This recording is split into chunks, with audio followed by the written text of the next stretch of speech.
So guys, YouTube ಕಡೆಯಿಂದ ಒಂದು update ಇದೆ. ಅದೇನು ಅಂತಂದರೆ, ಈ ಶಾರ್ಟ್ಸ್ಗಳು ಏನು ಕಾಣಿಸುತ್ತೆ ನಿಮಗೆ ಮೇನ್ ಫೀಡಲ್ಲಿ, ಆ ಶಾರ್ಟ್ಸ್ಗಳನ್ನ ನೀವು ಕಂಪ್ಲೀಟಾಗಿ ಬ್ಲಾಕನ್ನು ಮಾಡ್ಬೋದು. ಸೊ ಯಾವ ರೀತಿ ಬ್ಲಾಕ್ ಮಾಡೋದು, ಯಾವ ರೀತಿ ಸೆಟ್ಟಿಂಗ್ ಮಾಡೋದು, ಅದು ಯಾವ ಸೆಟ್ಟಿಂಗು ಅಂತ ಈ ವಿಡಿಯೋದಲ್ಲಿ ನಾನು ನಿಮ್ಗೆ ತೋರಿಸ್ಕೊಡ್ತೀನಿ.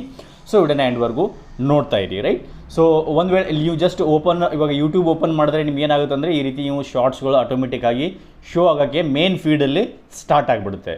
ಸಬ್ಸ್ಕ್ರಿಪ್ಷನ್ ಫೀಡಲ್ಲೆಲ್ಲ ಮೇನ್ ಸ್ಪೀಡಲ್ಲೇ ಸ್ಟಾರ್ಟ್ ಆಗುತ್ತೆ. ಒಂದು ಸರಿ ನೀವು ಎಂಟರ್ ಆದರೆ ತಿರ್ಗಾ ಹೊರಗಡೆ ಬರೋದು, ಆಮೇಲೆ 1 ಅವರ್ 2 ಅವರ್ ಆದಮೇಲೆ, ಅಥವಾ ಎಲ್ಲ ನಿಮಗೆ ಎಚ್ಚರಿಕೆ ಆದಮೇಲೆ, ರೈಟ್. ಸೊ ಅದೇ ಕಾರಣಕ್ಕಾಗಿ ಯೂಟ್ಯೂಬ್ ಏನು ಮಾಡಿದೆ ಅಂತಂದರೆ, ಈಗ ನೀವು ಶಾರ್ಟಲ್ಲಿ ಟೈಮಿಂಗನ್ನು ಸೆಟ್ ಮಾಡ್ಬೋದು. ಸೊ ಆ ಟೈಮಿಂಗ್ ಸೆಟ್ ಮಾಡಬೇಕಾದ್ರೆ ಏನಂತಂದರೆ, ನೀವು ಯೂಟ್ಯೂಬ್ ಏನು ಓಪನ್ ಮಾಡ್ಕೊಂಡಿರ್ತೀರ, ಆದಮೇಲೆ ಕೆಳಗಡೆ ನೀವು ಯು ಅಂತ ಇರುತ್ತೆ. ಸೊ ಅದ್ರ ಮೇಲೆ ಕ್ಲಿಕ್ ಮಾಡಿ. ಅದರ ಕ್ಲಿಕ್ ಮಾಡಿದ್ರೆ ಸೆಟ್ಟಿಂಗ್ಸಲ್ಲಿ ಹೋಗಿ. ಸೊ ಸೆಟ್ಟಿಂಗ್ಸಲ್ಲಿ ಹೋದಾದ್ಮೇಲೆ ಇಲ್ಲಿ ನೋಡ್ಬೋದು ಕೆಳಗಡೆ ನೀವು ಟೈಮ್ ಮ್ಯಾನೇಜ್ಮೆಂಟ್ ಅಂತ ಇದೆ, ರೈಟ್. ಸೊ ಈ ಟೈಮ್ ಮ್ಯಾನೇಜ್ಮೆಂಟ್ ಮೇಲೆ ಕ್ಲಿಕ್ ಮಾಡಿ. ಸೊ ಟೈಮ್ ಮ್ಯಾನೇಜ್ಮೆಂಟ್ ಕ್ಲಿಕ್ ಮಾಡಾದಮೇಲೆ ನಿಮಗೆಲ್ಲ ಡೀಟೇಲ್ಸ್ ಎಲ್ಲ ತೋರಿಸುತ್ತೆ. ನೀವು ಎಷ್ಟು ಮಿನಿಟ್ಸ್ ಎಲ್ಲ ನೀವೆಲ್ಲ ಸ್ಪೆಂಡ್ ಮಾಡ್ತೀರಾ ಅಂದ್ಬಿಟ್ಟೆಲ್ಲ ಇದರಲ್ಲಿ ತೋರಿಸುತ್ತೆ. ಅದಾದಮೇಲೆ ಕೆಳಗಡೆ ನೀವು ಬಂದುಬಿಟ್ರೆ ಲಾಸ್ಟಲ್ಲಿ ನೋಡ್ಬೋದು ಶಾರ್ಟ್ ಫೀಡ್ ಲಿಮಿಟ್ ಅಂತ ಇದೆ, ರೈಟ್. ಸೊ ಇದ್ರ ಮೇಲೆ ಆಫ್ ಇರುತ್ತೆ, ಇದನ್ನು ಆನ್ ಮಾಡ್ಕೊಳ್ಳಿ. ಸೊ ಆನ್ ಮಾಡ್ಕೊಂಡು ಆದಮೇಲೆ ಇಲ್ಲಿ ನೋಡ್ಬೋದು 0 minutes, 15, 30 minutes, 45 minutes, 1 hour, 2 hours ಈ ರೀತಿ ನೀವು ಟೈಮಿಂಗ್ ಕೂಡ ಸೆಟ್ ಮಾಡ್ಬೋದು. 0 ಸೆಟ್ ಮಾಡಿಬಿಟ್ರೆ ಏನಂತಂದರೆ ಕಂಪ್ಲೀಟಾಗಿ ನಿಮ್ಮ ಒಂದು ಮೇನ್ ಫೀಡ್ ಏನಿರುತ್ತೆ ಅದರಲ್ಲಿ ಬ್ಲಾಕ್ ಆಗಿ ಹೋಗುತ್ತೆ ಶಾರ್ಟ್ಸು. ಹವೆವರ್ ಸಬ್ಸ್ಕ್ರಿಪ್ಷನ್ ಸ್ಪೀಡಲ್ಲಿ ಬರುತ್ತೆ, ಬಟ್ ಅದನ್ನು ನಾನು ನಿಮಗೆ ತೋರಿಸ್ತೀನಿ ಇವಾಗ. ಸೊ ಮೇನ್ ಫೀಡ್ ಏನಿರುತ್ತೆ ಅದರಲ್ಲಿ ಬರೋದಿಲ್ಲ, ರೈಟ್. ಸೊ ನೀವು 15 ಮಿನಿಟ್ಸ್ ಅಂದರೆ 15 ಮಿನಿಟ್ ಮೇಲೆ ಕ್ಲಿಕ್ ಮಾಡಿ ಸೆಲೆಕ್ಟ್ ಮಾಡ್ಬೋದು. ಇಲ್ಲ 0 ಅಂದರೆ ಕಂಪ್ಲೀಟಾಗಿ ಬ್ಲಾಕ್ ಮಾಡಬೇಕು ಅಂದರೆ 0. ನಾವು ಇವಾಗ ಕಂಪ್ಲೀಟಾಗಿ ಬ್ಲಾಕ್ ಮಾಡೋಣ, 0 ಮೇಲೆ ಕ್ಲಿಕ್ ಮಾಡೋಣ.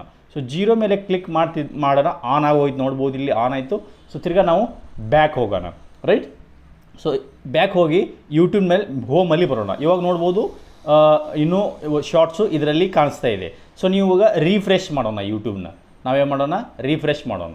ಸೊ ರೀಫ್ರೆಶ್ ಮಾಡಿದ ತಕ್ಷಣ ನೋಡ್ಬೋದು ನೀವು ಕಂಪ್ಲೀಟಾಗಿ ಶಾರ್ಟ್ಸು ಆಟೋಮೆಟಿಕ್ಕಾಗಿ ಇಲ್ಲೇ ನೀವು ಬ್ಲಾಕ್ ಆಗೋಯ್ತು ನೋಡಿ ಗೈಸ್. ಯಾವುದೇ ನಿಮಗೇನಿದೆ ಅಂತಂದರೆ ಇಲ್ಲಿ ಶಾರ್ಟ್ಸು ಕಾಣ್ತಾ ಇಲ್ಲ ಇವಾಗ, ರೈಟ್. ಮೇನ್ ಫೀಡ್ ಏನಿರುತ್ತೆ ಅದರಲ್ಲಿ. ಹವೆವರ್ ನೀವು ಸಬ್ಸ್ಕ್ರಿಪ್ಷನ್ ಇದ್ರ ಮೇಲೆ ಕ್ಲಿಕ್ ಮಾಡಿದರೆ ಸಬ್ಸ್ಕ್ರಿಪ್ಷನಲ್ಲಿ ಕೆಳಗಡೆ ನೋಡಿ ನಿಮಗೆ ಇಲ್ಲಿ ಶಾರ್ಟ್ಸ್ ಕಾಣಿಸುತ್ತೆ, ರೈಟ್. ನೀವೇನು ಸಬ್ಸ್ಕ್ರೈಬ್ ಮಾಡಿರ್ತೀರ ಅವ್ರದ್ದು 1-2 ಶಾರ್ಟ್ಸ್ ಈ ರೀತಿ ಕಾಣಿಸುತ್ತೆ. ಬಟ್ ಆ್ಯಸ್ ಯೂಶ್ವಲಿ ಲೈಕ್ ಯಾವ ರೀತಿ ಮೊದಲು ಕಾಣಿಸ್ತಾ ಇತ್ತು ಬರೀ ಶಾರ್ಟು, ಆ ಥರ ಶಾರ್ಟ್ಸ್ ಕಾಣಿಸ್ತಾ ಇಲ್ಲ. ಹವೆವರ್ ಇಲ್ಲಿ ಶಾರ್ಟ್ಸ್ ಇದನ್ನು ಕೂಡ ಇರುತ್ತೆ, ಏನು ಫೀಡ್ ಕೂಡ ಇರುತ್ತೆ. ನೀವು ನೋಡೋಕ್ಕೆ ಸ್ಟಾರ್ಟ್ ಮಾಡಿದ್ರೆ ಇಲ್ಲಿ ನೋಡ್ಬೋದು you have reached your short feed limit ಅಂತ ಬರುತ್ತೆ. ಏನಕ್ಕೆ ಅಂತಂದರೆ ನೀವು ಇಲ್ಲಿ 0 ಟೈಮನ್ನು ಸೆಟ್ ಮಾಡಿದ್ದೀರ, ರೈಟ್. ಸೊ ಇಲ್ಲಿ ಕೆಳಗಡೆ ನೋಡ್ಬೋದು ಗೋ ಟು ಹೋಮ್ ಅಂತಿದೆ. ಇಲ್ಲ ಅಂತಂದರೆ ignore limit for today. So ignore limit for today ಅಂತಂದರೆ ನೀವೇನು ತಿರ್ಗಾ ಶಾರ್ಟನ್ನು ಸ್ಕ್ರೋಲ್ ಮಾಡೋಕ್ಕೆ ಸ್ಟಾರ್ಟ್ ಮಾಡ್ಬೋದು. ಇಲ್ಲ ಗೋ ಟು ಹೋಮ್ ಅಂತ ಕ್ಲಿಕ್ ಮಾಡಿದ್ರೆ ತಿರ್ಗಾ ಹೋಮ್ ಪೇಜಲ್ಲಿ ಬರ್ತೀರ, ನೀವು ಶಾರ್ಟ್ಸು ಪ್ಲೇ ಆಗೋದಿಲ್ಲ, ರೈಟ್. ಸೊ ಇಲ್ಲಿ ನೋಡ್ಬೋದು ಯಾವುದೇ ನಿಮ್ಮ ಒಂದು ಶಾರ್ಟ್ಸು ಇದರಲ್ಲಿ ಕಾಣ್ತಾ ಇಲ್ಲ. ಹವೆವರ್ ಬಟ್ ನೀವು ತಿರ್ಗಾ ವಾಚ್ ಮಾಡಬೇಕು ಅಂತಂದರೆ ಶಾರ್ಟ್ಸು ನೀವು ಶಾರ್ಟ್ ಸ್ಪೀಡಲ್ಲಿ ಕ್ಲಿಕ್ ಮಾಡಿ ತಿರ್ಗಾ ಇಗ್ನೋರ್ ಲಿಮಿಟ್ ಫಾರ್ ಟುಡೇ ಅಂತ ಕ್ಲಿಕ್ ಮಾಡಿ ಆದಮೇಲೆ ಏನಿದೆ ತಿರ್ಗಾ ನಿಮಗೆ ಇದರಲ್ಲಿ ನಿಮ್ಮ ಶಾರ್ಟ್ಸ್ಗಳು ಏನಿದೆ ನೀವು ಇದನ್ನು ಸ್ಕ್ರೋಲ್ ಮಾಡ್ಬೋದು. ಇಲ್ಲ ಅಂತಂದರೆ ಅದು ಆಗೋದಿಲ್ಲ. ಸೊ ತಿರ್ಗಾ ನೆಕ್ಸ್ಟ್ ಡೇ ಏನಿದೆ ಆಟೋಮೆಟಿಕ್ ಅದು ಬ್ಲಾಕ್ ಮಾಡಿಬಿಡುತ್ತೆ 0 ಅವರ್ಗೆ, ರೈಟ್. ಸೊ ಈ ರೀತಿಯಾಗಿ ಏನಿದೆ ನೀವು ಒಂದು ನಿಮ್ಮ ಒಂದು ಏನಿದೆ what you call that shorts feeds ಏನಿರುತ್ತೆ ಅದನ್ನು ಕಂಪ್ಲೀಟಾಗಿ ಬ್ಲಾಕನ್ನು ಮಾಡ್ಬೋದು ಗೈಸ್. ಓಕೆ, ಈ ಒಂದು ಸೆಟ್ಟಿಂಗ್ಸ್ ನಿಮಗೆ ಇಷ್ಟ ಆಗಿದ್ದರೆ ಯೂಟ್ಯೂಬ್ನದು ಹೊಸ ಅಪ್ಡೇಟ್ದು, so hit the like button, share the video, subscribe to the channel. ಮತ್ತು ಸಿಗೋಣ ಒಂದು ಯೂಸ್ಫುಲ್ ವಿಡಿಯೋ ಜೊತೆಗೆ. ಟೇಕ್ ಕೇರ್, ಬಾಯ್.